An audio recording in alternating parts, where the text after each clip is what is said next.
Donar aquela ideia que da minha renda eu escolho casa, carro, plano de saúde, escola, meus gastos básicos, e agora eu vou inverter, eu vou começar pelos sonhos. O efeito exponencial é impressionante. Se você começar a acumular isso ao longo do tempo, cuidado que o dividendo vem de tijolada lá de cima. Em 2006, eu atendi um casal que tinha ganhado na loteria 2 anos antes. Eles tinham ganhado um prêmio na época de 6 milhões e 700 mil reais, era uma fração de prêmio, e eles vieram me procurar porque estavam endividados 2 anos depois. Por que eu acho esse caso importante na minha vida? Porque a gente percebe que as pessoas até vivem bem quando tem uma renda limitada e tomam todos os dias muito cuidado para conseguir pôr a comida na mesa, pagar o remédio que a família precisa, ganha pouco, mas vive com dignidade. Quando começa a ganhar dinheiro, tem que provar para a sociedade que melhorou. Então, aparece com tênis importado, aquela moto de maior potência, a casa já começa a se destacar no bairro. Qual que é o problema quando a pessoa ganha dinheiro muito rápido? O dinheiro não resolve problemas. O dinheiro potencializa as escolhas que a gente faz. Se a gente não perceber que nossas escolhas estão erradas, com mais dinheiro, minha vida vai ficar pior do que com pouco dinheiro. E a gente inclui um objetivo, por exemplo, queremos ir para Disney com base no estilo de vida que a gente tem. Então a gente escolheu a casa, a gente escolheu o plano de saúde, a escola das crianças, o carro, como a gente se veste e começou a ganhar um pouquinho mais, ou esse ano não teve nenhum imprevisto, conseguiu preservar o 13º, entra o plano da Disney. Só que você está querendo trazer uma experiência nova para uma vida que não esperava essa experiência lá atrás. Quando você fala quanto eu vou gastar com a minha casa, você pega uma fatia do orçamento e vai pegando fatias do orçamento para aquilo que você está modelando. Você não incluiu experiência, você não incluiu sair da rota, até você fala, eu gosto de viajar. E chegou um filho, né? O filho que tá indo todo fim de semana para Águas de Lindóia, de repente fala, quero pra Disney. Você fala, ixi, né? Esse tipo de viagem não tá nos planos. O erro está em tentar preservar o estilo de vida e incluir novas coisas. Trabalhei muitos anos como consultor, eu sempre trabalho a ideia de desconstrução do estilo de vida. A gente trabalha com um orçamento base zero. Quando a pessoa tem um estilo de vida e ela quer trazer novos sonhos, novos objetivos, a gente esquece esse estilo de vida e a gente modela como deveria ser o estilo de vida para incluir os sonhos. Então, o que é o conceito do orçamento base zero? Eu vou abandonar aquela ideia que da minha renda eu escolho casa, carro, plano de saúde, escola, meus gastos básicos, e agora eu vou inverter. Eu vou começar pelos sonhos. Vai marcar a nossa vida? São as grandes realizações. Então, quais são as grandes realizações? Ir pro Egito, levar meu filho pra Disney, experimentar uma casa no campo, fazer uma grande doação pros meus pais, construir uma casa.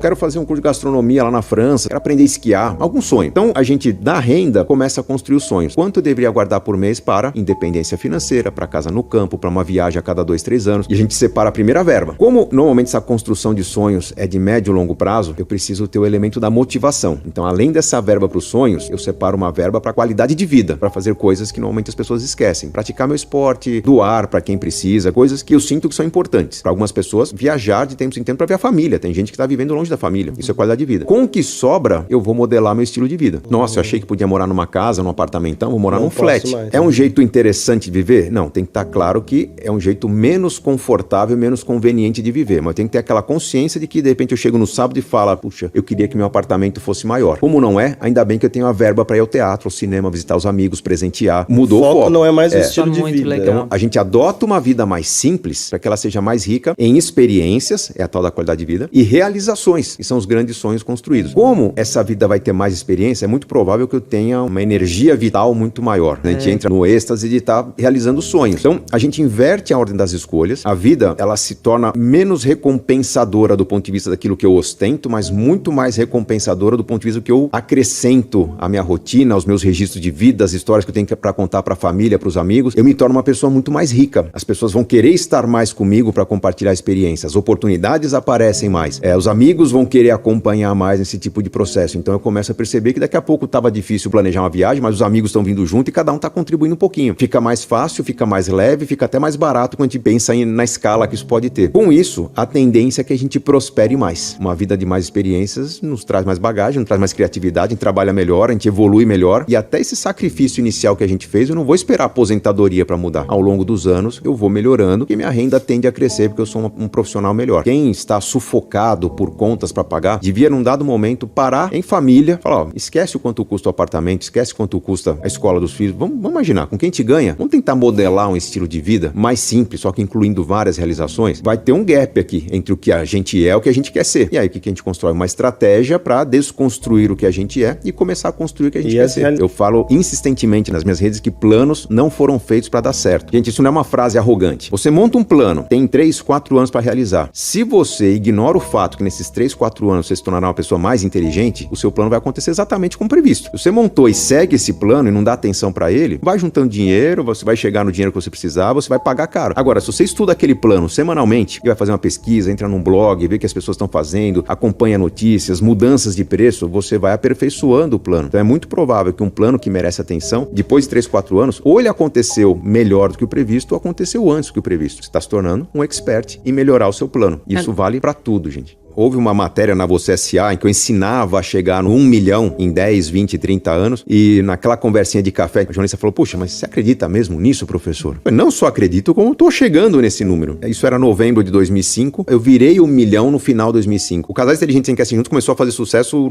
em junho de 2005, então eu tinha lá 85, 90% do processo já construído, numa combinação de evoluir rapidamente na carreira de professor, aumentou bem minha renda, não tive tempo de mudar o meu padrão de vida por excesso de trabalho, não recomendo a ninguém que faça isso, mas eu trabalhava 16 horas por dia e domingo eu preparava a prova, corrigia a prova. Quando eu fui para o Canadá, eu me desfiz de todo o patrimônio que eu tinha. Então, ao voltar do Canadá no final de 2004, eu meio que já adotei um estilo de vida simples, justamente para não perder essa construção do milhão. Me transforma em caixa tudo que você tem. E agora, parte para o aluguel. Eu tinha um apartamento próprio até para o Canadá. Tinha comprado um leilão, era simples, não era para morar muito tempo, mas na volta do Canadá a gente partiu direto para o aluguel. E ali, toda a lógica que eu desenvolvo hoje, que o aluguel é muito interessante quando parte de uma estratégia, aquilo me ajudou a acelerar a construção. A hora que os livros começaram a vender mesmo lá em junho de 2005, realmente foi um fôlego interessantíssimo, né? Você ganhar naquele ano, eu ganhei pelo menos uns 100 mil reais em livros, foi uma ajuda interessante, mas depois eu posso dizer que o primeiro milhão é o mais difícil, né? Mas eu diria que quando você já tem um volume de investimentos para trabalhar, aí você vê funcionar melhor a diversificação, você vê o rendimento se acrescentar como combustível para o crescimento. O efeito exponencial é impressionante, né? Imagina que se eu tenho 100 mil reais e coloco 10% em risco para tentar acelerar o meu enriquecimento, imagina que aqueles 10%, 10 mil reais, foram muito bem sucedidos no ano que eu investi, eu ganhei 100%. Os meus 10 mil viraram 20, meus 100 mil viraram 110. Agora, se eu tenho 1 milhão de reais e pego só 10% para acelerar, se eu coloco 100 mil para multiplicar e sou muito feliz com aquela escolha, eu só coloquei 10%, mas 100 mil se viraram 200, o segundo milhão chega muito mais rápido. É fundamental as pessoas entenderem esse efeito exponencial, porque é muito comum, a galera começa a investir, tá desanimada, vou sair da poupança, aí acompanha lá a coluna da Luciana, ela tá recomendando aqui um monte de coisa legal, a Luciana dá um monte de orientação, ela monta uma carteira, no fim do ano, quanto ela ganhou a mais?